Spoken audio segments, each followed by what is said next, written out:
You think about this. I'm going to make you feel better about classroom violence. Now, you follow my theory on this. And I say this tonight because I want you to leave here feeling better about everything. See, what we used to think was a big problem was a big problem. Our parents and forefathers, a big problem to them was seeing a son having to go off to war. That was something to worry about. And now, with this generation coming along, we're just paralyzed with fear. We're just worried silly over nothing. You know what the biggest fear in America is today? Secondhand smoke. What we gonna do? Look. Oh, look, he lit up. Get in the house. He lit up.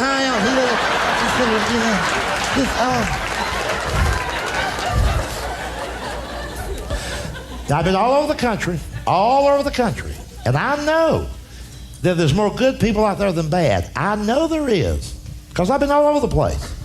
It's just we think everything's out of control because we don't want to take responsibility no more. Like this classroom violence. Now, you figure this out. This is going to make you feel good, because I don't think there's no problem to that at all. The first schoolhouse was built in 1621, a year after the Pilgrims landed. Now, let's think about this. For the next 370 years, think about that. 370 consecutive years, there was no such thing as a small child taking a weapon into the classroom. It's a brand new thing in society. You know why? If I was 12 years old, or you, if I was 12 years old and had a handgun, you know what my daddy would have done with it? Shoved it up my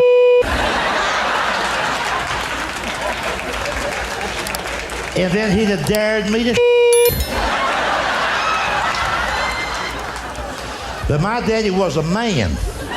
He had a backbone like a steel rod, and he was in charge. I'm the only person that can tell you the exact day classroom violence will end. The day the teacher shoots back.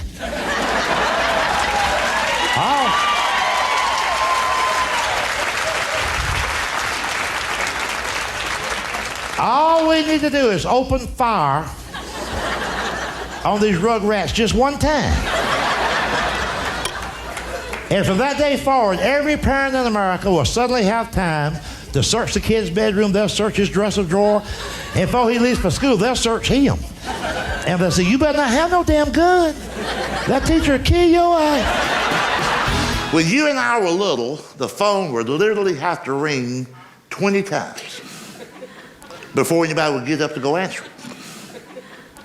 As hard as it is for some of you in the audience tonight to believe, there was a time, not that many years ago really, when we would actually get into an argument because we didn't want to answer the phone. It'd be like, you get it, I got it last time. I ain't answering that damn phone. And let me remind you of why that was. Because a generation ago, when the phone rang, it was usually interrupting something more important in life, like cooking burgers in the backyard with our friends, watching a ball game on TV with our dad. That's what life was about. And the phone interrupted all that. Now, I don't know how, in what seems to be less than one generation, we've managed to get our priorities to down ass backward. At some point along the way, we fell in love with the damn telephone. Actually fell in love with the damn telephone. Become addicted to the phone. We can't get more than 2 feet from a damn phone. If it rings one time, we go down a panic alert. This phone.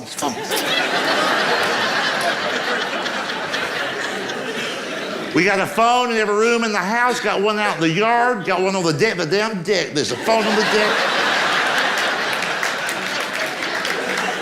Got one in the bathroom so we can piss and talk. And then cell phones came along and made all that worse. The cell phones is ruining civilization. It's destroying all our good manners. We walk around now with a phone just strapped to us in holsters like they're 6-shooters. Got cameras on them, smile, damn it. Got that text messaging BS. If kids did it, it's okay. I can't believe that grown people have time for that. Sit around half a damn day, one big old fat finger trying to type a note, one letter at a time.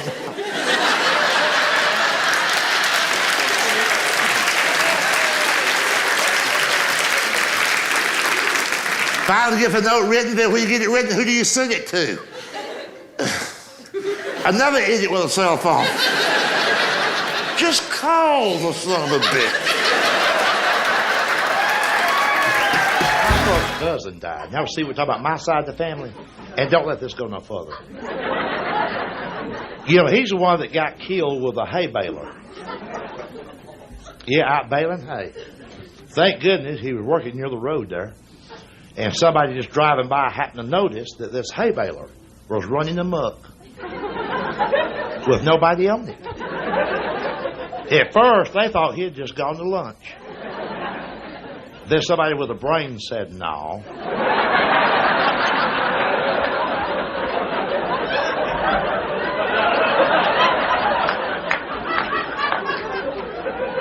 He wouldn't jump off a moving hay baler to go to the Huddle House.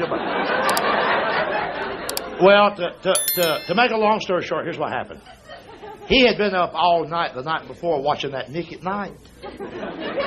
They had this Mary Tyler Moore marathon. He watched every damn show. Anyway. So he goes to work the next day without any sleep at all. And he's working on the hay baler, dozed off, and just fell off the hay baler. And it just bailed him up. Trouble was, there must have been 1,000 bales of hay laying out there. And they didn't know which one he was in. I swear, it was just like hunting Easter eggs. Thank goodness, though, he was wearing his Braves cap. And it was like sticking through the hay. And somebody said, here he is, here he is.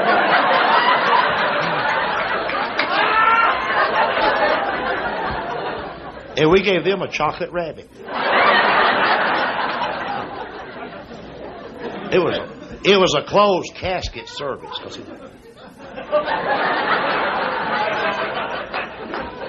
He had always wanted to be buried in his favorite blue suit. I said, well, not this time. You know what? You have to be very careful. You know, people get sensitive at a time like that. I didn't mean nothing by it, but, you know, they didn't have no insurance. They didn't have no money. And I just said to his wife, I said, look, since he's just this long now,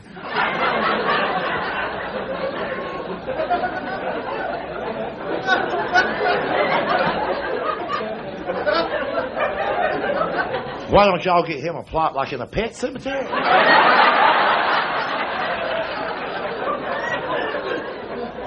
Just tell him his name was Fluffy.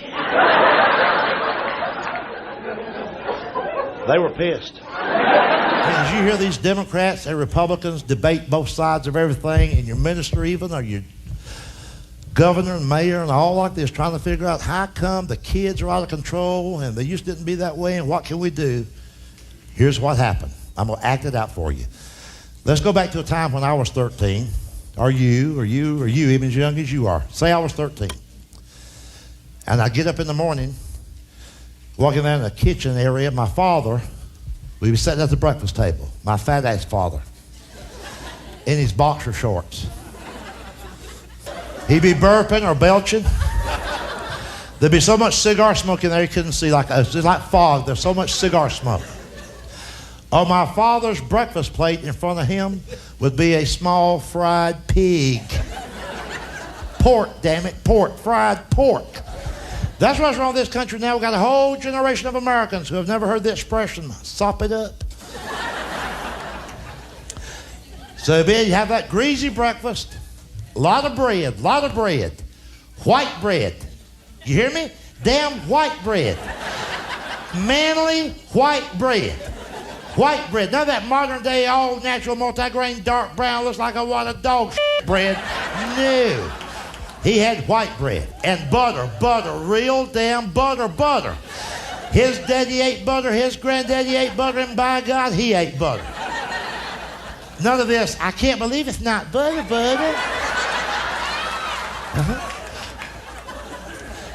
And guess what they got for some of you young guys now? You young guys, those of you who go over to Applebee's or TGIF Fridays and pay $7.95 for their stir fry. You know what stir fry is? Cauliflower, carrots, and broccoli. Same shit my daddy used to give to the hogs. They steam it in olive oil, charge you $8 damn.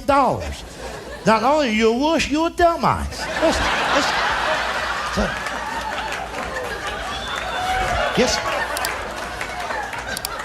Guess what they got for you guys now? Not only do they have, I can't believe it's not butter, they got, I can't believe it's not butter spray. Have you seen their commercial? They got butter spray now. Squirt. I'm going to tell y'all something. You can tell the world that I said so. If I ever see a young guy squirting butter, squirt, I'm going to ask him out on a date. I think he'll go. I think I'll enjoy it. Eat like a woman, act like a woman. And my daddy would be eating a jar of jelly, a whole jar of jelly. None of this modern day $7 a pint, all natural fruit spread. My daddy had sugary, teeth rotting damn jelly. 49 cents a gallon. But anyway, here's the point. When he would catch a glimpse of me out of the corner of his eye, coming out of the bedroom, my daddy would start talking to me without even looking up from the plate. He said, boy, don't you even look in the kitchen because you're not going to eat this morning. You should have got your butt out of bed when your mother started calling you an hour ago. Now, once you grab those school books and get out by the highway and wait on the bus. Because if you miss school one more time, you ain't going to live to be 13. I believed him. My eyes went to school, unarmed. Now we'll fast forward. Here's how the scene is played every morning in America now. Young kid gets up, walks into the kitchen. There stands his dad, a modern dad, sensitive male. His dad is standing there in his ponytail and earring. Not only is there no boxer shorts, there's not even any Fruit of the Looms anymore. The young guys now, they wear not much more than a thong. It's like a little thong. It's little panties, little satin panties. Just like, oh, different colors, you know, green, gold, yellow. There's no opening. That's what's really wrong with America. The whole country now squats to You go into a grocery store, you buy a lemon pie, bag of lemon candy. You read the label, it'll say made with artificial flavoring or made with imitation lemon. Now you go to the other side of the store to get some furniture polish, they got lemon pledge. On the can it says made with real lemon.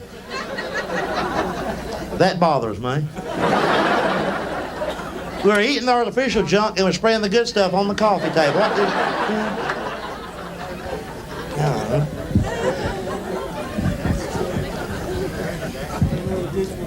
I'll tell you all what's wrong with America today. Giant cookies. That's right, them big cookies. You get them over at the mall. You got one cookie, size of a hubcap. Cost $8. That ain't right. Remember until a few years ago, a cookie was like yay big. Get a whole bag of them for $1. I remember as a little kid getting ready for school, my mother would say, Junior, that was me. You want a cookie in your lunch? I said, yeah, that'd be good.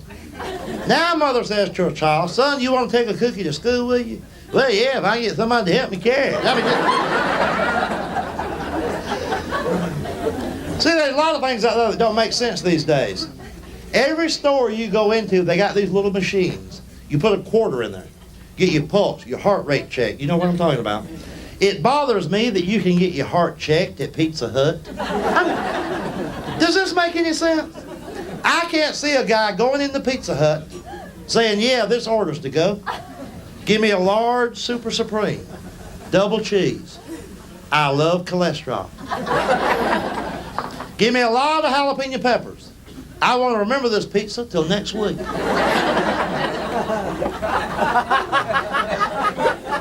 I'll have a pitcher of beer while I'm waiting.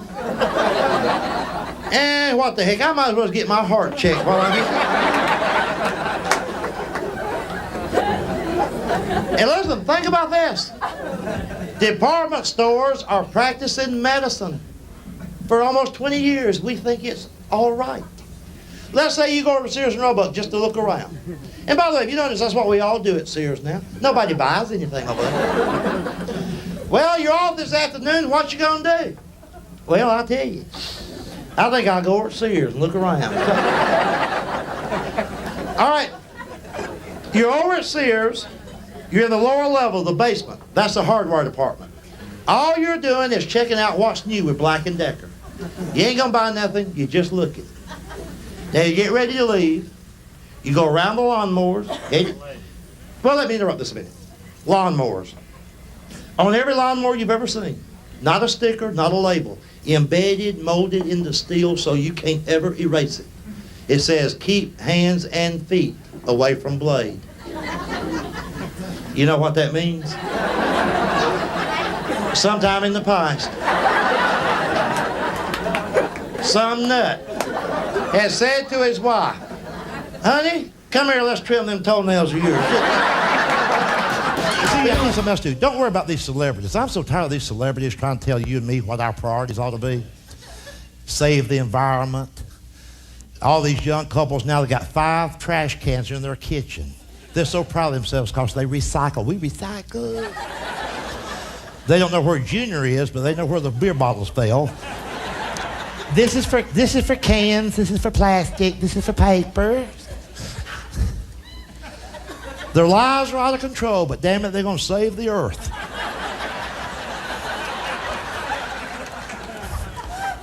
They do about these celebrity hypocrites. Next time you hear Barbara Streisand and those people talking about saving the environment, let's think about these people. They're the ones that went into Aspen, Colorado with their plastic teeth and their silicone and the bulldozers. And they uprooted trees that had been there for thousands of years to build their little 10,000 square foot weekend hideaway. Aspen is so congested now, they're trying to destroy Telluride, Colorado. Well, after these celebrities got all that built for themselves, now they're lecturing me and you on how to put 5 trash cans in our tiny kitchen to save a damn bush. Barbara Streisand can kiss my eyes. You know, so.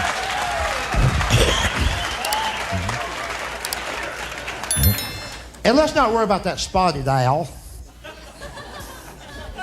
See, you can't say these things at work. You can't, I mean, some of these things are in your gut you can't say. You may lose your job. That don't apply to me. I've already buried all the money I need. So I can tell you that I hope that damn owl dies. It's a bird, it don't do nothing. I'd like to be on the Oprah Winfrey show. Her said, Mr. Gregory, why did they invite you on the show today? I said, because I killed the spotted owl. Well, why did you do that? I said, because on my car. Yeah. Oh. And you and I know nothing too. You and I are supposed to pretend that we're concerned about the homeless. Oh, look. Well, yank. I don't give a right's ass about them. I'm fed up with them. Here's what you can try. Next time you see the guy standing on the corner with that cardboard sign, I will work for food.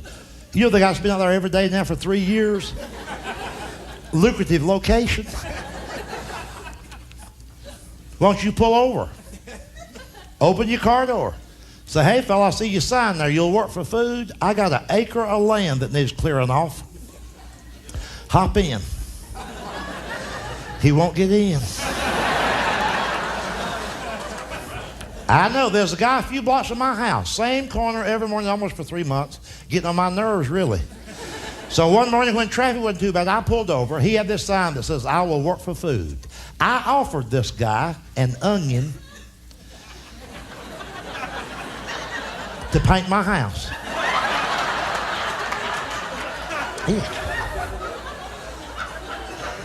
He gave me the finger. So the homeless can be rude. You know? Hell, it was a Vidalia.